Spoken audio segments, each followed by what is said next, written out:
Bienvenue mesdames et messieurs dans cette grande édition du journal sur Ecofin Télévision. Tout d'abord, le déficit annuel en infrastructures sur les continents africains est estimé à plus de 100 milliards de dollars américains, selon les représentants de pays participants au sommet sur les financements du développement des infrastructures en Afrique, tenu à Luanda, en Angola, du 28 au 31 octobre. La République démocratique du Congo y a été représentée par le vice-premier ministre en charge de transport, Jean-Pierre Bemba, mandaté par le président de la République, Félix Antoine Tshisekedi.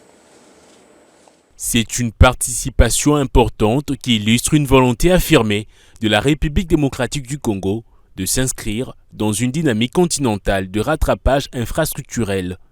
Ces assises permettent à la RDC de promouvoir ses projets d'infrastructure en vue d'encourager les investissements destinés à améliorer la connectivité du pays et à favoriser davantage son intégration dans les échanges commerciaux africains. En portant la voix du chef de l'État, Félix Tshisekedi, à ses sommets à Luanda, Jean-Pierre Bemba a souligné l'urgence d'un financement structurant capable de transformer les ambitions en chantiers concrets. Dans un contexte où les déficits annuels dépassent les 100 milliards de dollars américains, la mobilisation de partenaires techniques et financiers devient un impératif stratégique. En dépit de travaux déjà amorcés dans plusieurs régions du pays, l'état des infrastructures sur l'ensemble du territoire national congolais reste préoccupant. Les chiffres sont peu flatteurs.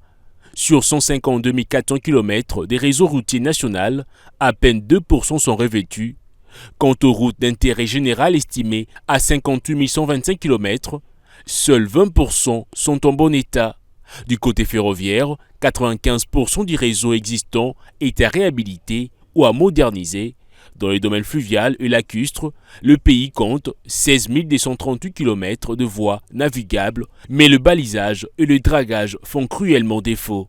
Le secteur aérien pose également problème. Sur 500 pistes d'atterrissage, seulement 101 sont ouvertes à la circulation publique et 4 au trafic international. Pour la RDC, ces sommets s'érigent aussi en occasion de repositionner ses priorités, corridors des transports, interconnexions régionales et infrastructures résilientes au service du développement.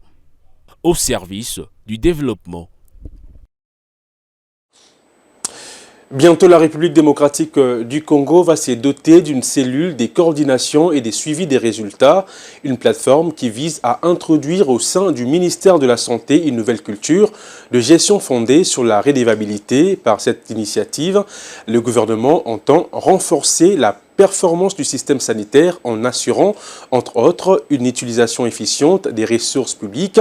Revivez en images et commentaires l'ambiance autour des lancements de cet atelier. Cet atelier de lancement de la co-création de la cellule de coordination et des suivis des résultats a vécu à Kinshasa. Cette cellule vise à introduire au sein du ministère de la Santé publique une nouvelle culture de la gestion fondée notamment sur la redevabilité et la mesure des performances. Elle aura entre autres pour mission de suivre, d'analyser et d'appuyer la mise en œuvre des politiques et programmes du secteur. L'activité a connu la participation de la première ministre Judith Suminwa et du ministre de la Santé publique Samuel Roger Kamba. Notre but n'est pas d'ajouter une nouvelle structure à l'architecture déjà complexe du ministère de la Santé, mais notre but est d'introduire une nouvelle culture, celle du suivi des résultats, du pilotage de la donnée et de la redevabilité intelligente. D'autres acteurs du secteur, partenaires financiers et techniques, prennent part à ces assises. Pendant 3 jours, les participants définiront le mandat, l'ancrage institutionnel, l'organisation interne et la feuille des routes opérationnelles de la future cellule. Et puis le ministre d'État au plan, Guilain Nyembo, a présidé le mardi dernier la 135e réunion du comité exécutif de l'initiative pour la transparence dans les industries extractives. Cette rencontre visait à faire le point sur la mise en œuvre du processus de ITA en République démocratique du Congo et à renforcer la transparence dans la gestion des ressources naturelles du pays. Regardez. Au cours de cette rencontre, plusieurs sujets essentiels ont été abordés. Des activités menées depuis la dernière réunion, ensuite l'élaboration des outils nécessaires, à la mise en œuvre de l'initiative pour la transparence dans les industries extractives et enfin la préparation de la validation du processus outillé, entendu d'ici le début de l'année 2026, conformément à la norme internationale. Gulin Nimbo, ministre d'État au plan, s'est montré rassurant quant à l'avancement du processus. Nous avons aujourd'hui discuté essentiellement des avancées sur le rapport ITIE RDC 2023. Comme vous avez bien suivi, cela avance bien. Donc nous sommes dans le délai et je pense que si tout va bien, d'après les informations que nous avons reçues aujourd'hui, je pense que d'ici fin du mois de novembre, nous pourrons avoir tout en ordre pour préparer calmement la validation. Selon lui, l'ITIE est un instrument qui renforce la crédibilité de la RDC sur la scène internationale. L'ITIE, c'est un instrument important pour notre pays. On ne le dira jamais assez. C'est un instrument qui nous permet de nous crédibiliser sur le plan international. Les secteurs miniers, c'est un secteur important pour nous. C'est plus de 80% de nos revenus viennent du secteur minier. Cette rencontre marque un tournant pour les processus outillés en RDC, alors que les semaines à venir seront déterminantes pour préparer la validation prévue début l'an prochain. Autre chose à signaler dans ces journaux, mission stratégique en Chine pour le ministre congolais des Mines, Louatoum Kabamba, en visite officielle chez Zijin Mining Group, troisième géant minier mondial. Accompagné d'une délégation officielle, le ministre vise à intensifier la coopération minière entre la République démocratique du Congo et son allié chinois. L'investissement, la transformation locale de minerais et le transfert des technologies étaient au cœur des discussions. Suivez. Coté à plus de 100 milliards de dollars américains en bourse, Zijin Mining est un acteur mondial majeur, reconnu pour son expertise dans la production et les traitements des métaux stratégiques. En République démocratique du Congo, l'entreprise joue un rôle central dans l'industrie minière à travers plusieurs projets d'envergure, notamment Kamo Akakula, Comus et Manono, ces derniers étant menés en partenariat avec la cominière ESA. Au cours de sa récente minion, le groupe chinois a clairement réaffirmé son engagement à long terme en RDC. Cet engagement s'est traduit par un investissement non seulement dans l'extraction, mais aussi dans les domaines cruciaux pour le développement national, les infrastructures de transport, les ports fluviaux et la transformation locale de minerais sur les sols congolais. Ce dernier point est d'ailleurs un aspect clé de la nouvelle politique minière nationale. Le ministre Louatoum Kabamba a salué cette dynamique, soulignant qu'elle s'inscrit pleinement dans la vision du président Félix-Antoine Tshisekedi, mise en œuvre sous le leadership de la première ministre Judith Suminwa. Cette vision vise à concrétiser une industrialisation inclusive et durable du secteur minier congolais. L'un des résultats les plus tangibles de cette coopération sino-congolaise est la remise en service de la centrale hydroélectrique de Pianamwanga, réalisée grâce à un investissement conjoint de plus de 80 millions de dollars américains entre Zijin Mining et la cominière, via la société Katamba Mining. Cette centrale est déjà opérationnelle. Elle constitue une source d'énergie stable, indispensable pour sécuriser les projets miniers dans les Haut-Katanga et les Tanganyika. Fort de ces succès, les partenaires ont annoncé leur intention d'augmenter sa capacité à 108 MW, marquant un pas important vers la sécurisation énergétique de l'ensemble du secteur minier national. Les discussions tenues à Pékin ont également permis d'explorer de nouveaux axes de collaboration essentiels, notamment dans les domaines de la formation technique, la protection de l'environnement et du renforcement de la responsabilité sociétale des entreprises minières. Je l'annonce au sommaire de ces journaux, face à une situation socio-économique de plus en plus précaire, les habitants du quartier Bambou dans la commune des Lantélé à Kinshasa lancent un cri d'alarme aux autorités urbaines entre le menace d'érosion et le manque criant d'électricité. Ces quartiers de l'est de la capitale congolaise et au bord de l'Asphyxie. Nos reporters Michel Kachama et Ruben Manata se sont rendus sur place ce mercredi 29 octobre pour constater l'ampleur de dégâts. Regardez. Dans le quartier Bambou, situé dans la commune de Lantélé, à l'est de Kinshasa, les résidents lancent un appel pressant aux autorités publiques. Leur situation est alarmante. Les infrastructures routières sont gravement endommagées et menacées par les érosions, notamment à la suite des récentes pluies diluviennes. Cette dégradation a fortement perturbé les activités économiques, isolant de fait le quartier et constituant un frein majeur à son développement. C'est pourquoi les habitants demandent la réhabilitation urgente de leur principale voie de communication ainsi que le rétablissement de services essentiels tels que l'électricité et l'eau potable. 3 choses qui bloquent les milliers. Érosion, manque d'électricité, manque d'eau. Ce sont les 3 choses qui bloquent les quartiers. Peut-être nous attendons des bonnes réponses de notre part, de nous membres du quartier. D'accord. Nous sommes abandonnés à notre triste sort. Donc j'ai pris aux autorités de songer un peu à nous. Nous sommes toujours derrière eux. Ce qu'ils feront de nous, c'est qu'ils nous feront aussi à notre tour que nous sommes reconnaissants de ces biens. Ces cris de détresse est adressé à l'autorité urbaine afin que d'importants travaux soient engagés dans le meilleur délai. Le résident de cette partie de Kinshasa espère ainsi obtenir une réponse favorable du pouvoir public. Quittons la ville de Kinshasa pour le Lualaba. La gouverneure Fifi Masuka Saini a lancé mardi dernier le test de sélection des lauréats ayant obtenu au moins 75% à l'examen d'État dans le cadre du programme Excellencia Lualaba Bora, 4e édition de la Fondation Lona de la Première Dame, Denise Nyakeru Tshisekedi. En présence des autorités provinciales, elle a encouragé les candidats à viser l'excellence pour honorer leur province tout en saluant la vision de la Première Dame en faveur du mérite et de l'égalité de chances dans l'éducation. C'est dans une ambiance studieuse que la gouverneure de province, Marie-Thérèse Masuka Saini, a procédé ce mardi 28 octobre au lancement officiel du test des candidats ayant obtenu la moyenne d'au moins 75% aux dernières épreuves de l'examen d'État. Ce test, qui s'inscrit dans le cadre du programme Excellencia Spécial Lualaba Bora, vise à identifier les meilleurs lauréats susceptibles de bénéficier des bourses académiques offertes par la Fondation Lona, une initiative de la Première Dame Denise Nyakeru Tshisekedi. Accompagné du vice-gouverneur Clément Moufoundji Tinat-Karl, quelques ministres provinciaux et quelques membres du Conseil provincial de sécurité, la chef de l'exécutif provincial a exhorté les candidats réunis dans les amphithéâtres de l'université de Kolwezi à Moussampo à travailler dur avec comme ambition de maintenir le cap de l'excellence et de porter haut les couleurs de la province. Elle a également salué la vision de la Première Dame à travers sa fondation qui œuvre sans relâche pour la promotion de l'excellence et l'égalité des chances dans l'éducation. Faites de sorte que vous devenez encore les meilleurs.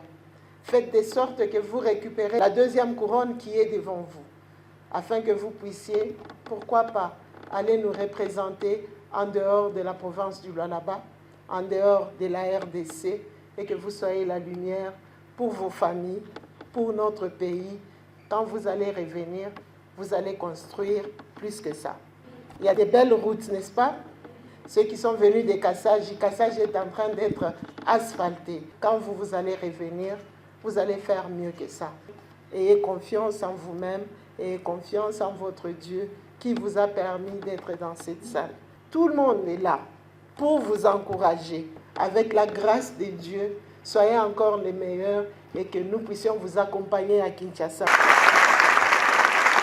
Les candidats confiants et motivés ont salué cette opportunité leur offerte par la Fondation Lona qui favorise le mérite et la persévérance académique. Je remercie sincèrement la Première Dame, maman Denise Nyakeru, parce que c'est dans son initiative qu'on est là aujourd'hui, qu'on passe le test Excellencia, parce que la base vient d'elle. Et par après, je remercie aussi maman Fifi Masuka, la gouverneure de la province du Lualaba. Je dis merci à la Première Dame d'avoir pensé, d'avoir eu cette vision pour les Congolais et d'avoir permis à ce que nous puissions participer à ce genre de tests pour nous évaluer et montrer de quoi nous sommes capables. Merci à maman Fifi Masuka et à ceux qui ont organisé tout ça. Je suis confiant que j'ai la bourse. Et pas seulement nationale, mais la bourse internationale. Cette initiative s'inscrit donc dans la droite ligne de la politique provinciale, visant à valoriser le potentiel intellectuel des jeunes et à favoriser leur accès à une éducation de qualité. Sous le haut patronage de la gouverneure du Lualaba, Marie-Thérèse Masuka Saini, la ville des Kolwezi a vibré le 27 octobre dernier au rythme de la 21e édition de la table ronde interprovinciale de la Fédération de centrales d'approvisionnement en médicaments essentiels. Organisée au complexe Iwabura, cette rencontre d'envergure nationale s'inscrit dans la dynamique de la couverture santé universelle prônée par le président de la République, Félix-Antoine Tshisekedi Tshilombo, et réaffirme la volonté du Lualaba de demeurer un modèle de gouvernance sanitaire et de leadership provincial. C'est dans un climat de réflexion et d'engagement collectif que la ville de Kolwezi, capitale de la province du Lualaba, a accueilli ce lundi 27 octobre 2025 au complexe scolaire Iwabura la 21e édition de la table ronde interprovinciale de la FEDECAM, Fédération des centrales d'approvisionnement en médicaments essentiels.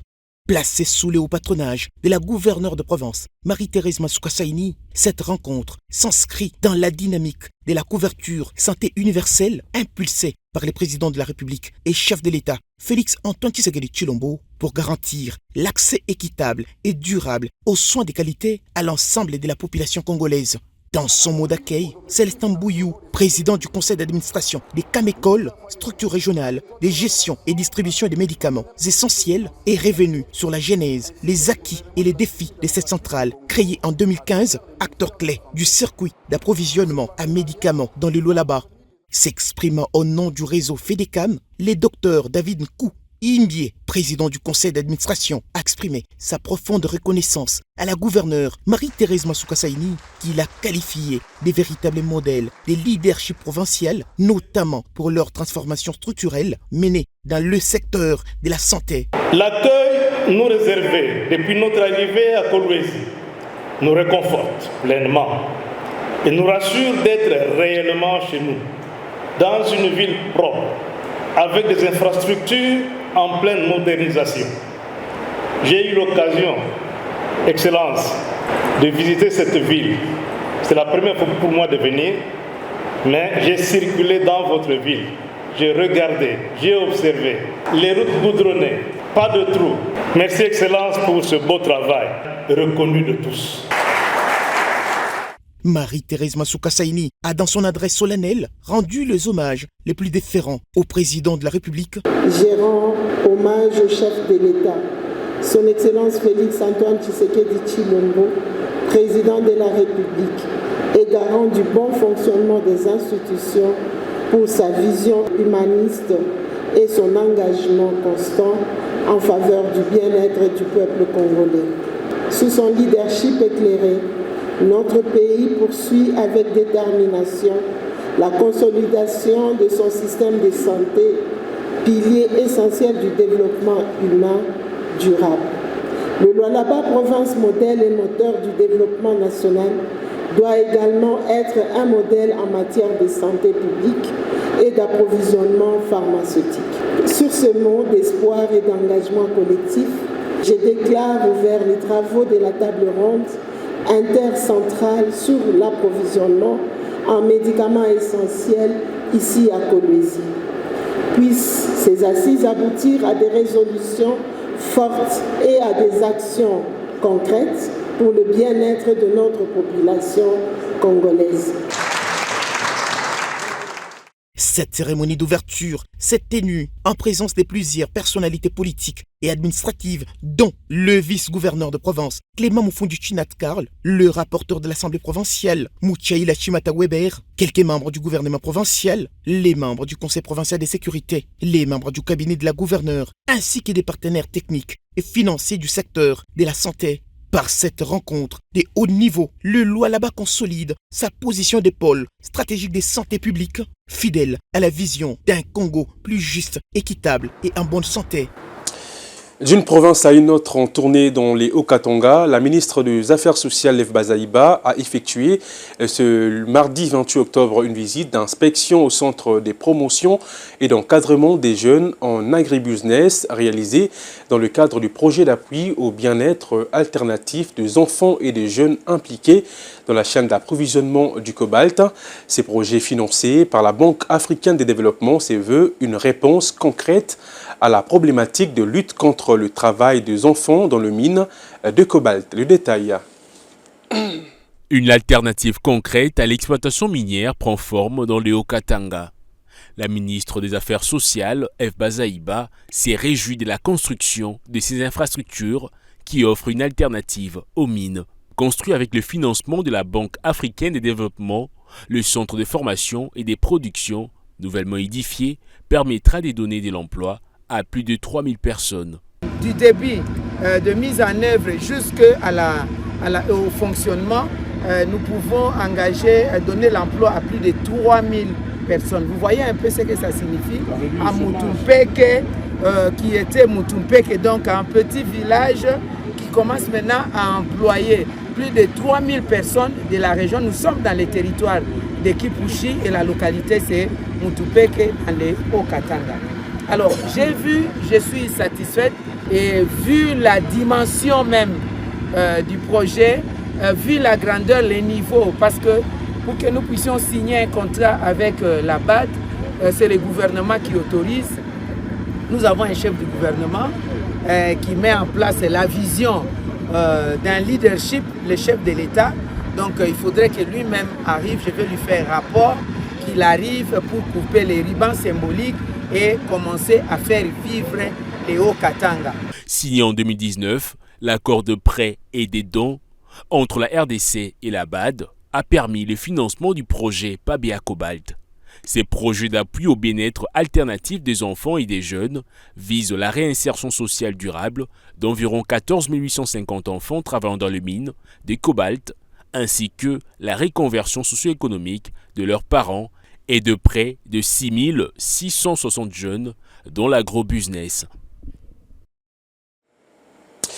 Et puis pour terminer, le prix de l'or et du cobalt flambent, mais ceux du cuivre et de l'étain reculent. Le marché international des produits miniers exportés par la République démocratique du Congo affiche une tendance contrastée dans la semaine du 27 octobre au 1er novembre 2025. C'est ce que révèle le mercurial du ministère du Commerce extérieur qui note par ailleurs une stabilité contenue pour les produits agricoles. Fulgence Milay pour les commentaires. Les marchés de métaux précieux et industriels affichent majoritairement une dynamique positive cette semaine.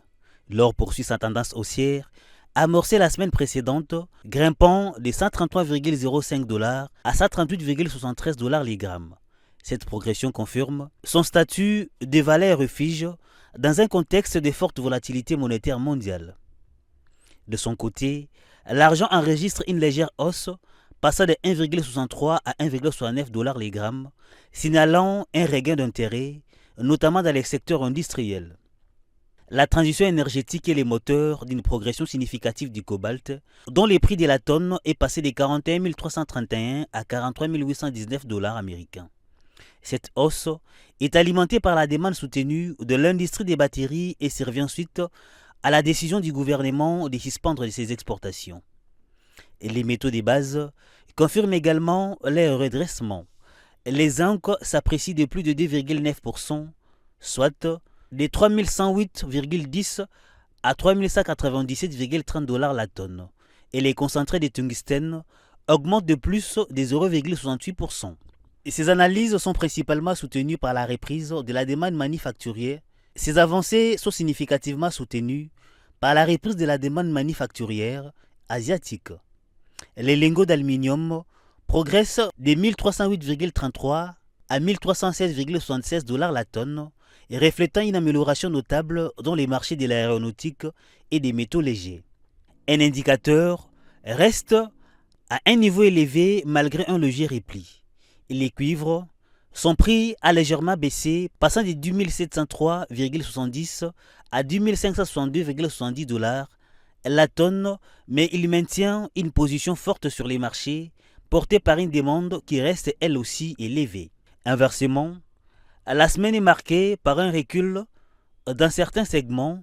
La tendance est baissière pour les métrailles transformées, un recul de 750,89 à 743,03 $ la tonne. Les batteries usées suivent la même voie, passant de 500,59 à 495,35 $ la tonne. Ces répliques s'expliquent par un retrait temporaire des filières de recyclage. Les métaux liés à l'électronique subissent également une pression. Les tins chutent de 36 160 à 35 422 $ la tonne, affectés par les ralentissements de la demande en composants électroniques. Enfin, une stabilité des prix généralisée s'observe pour la majorité des produits agricoles et menus forestiers d'exportation congolaise, incluant les soja, le sésame, le caoutchouc, la papaïne, les écorces de quinquina, les ketchou et le sel de quinine. Fin complète de cette édition du journal, mesdames et messieurs. Merci de l'avoir suivi. À nos amis de Luanda, merci également de votre attention. Retrouvez-nous prochainement avec le même plaisir. Au revoir.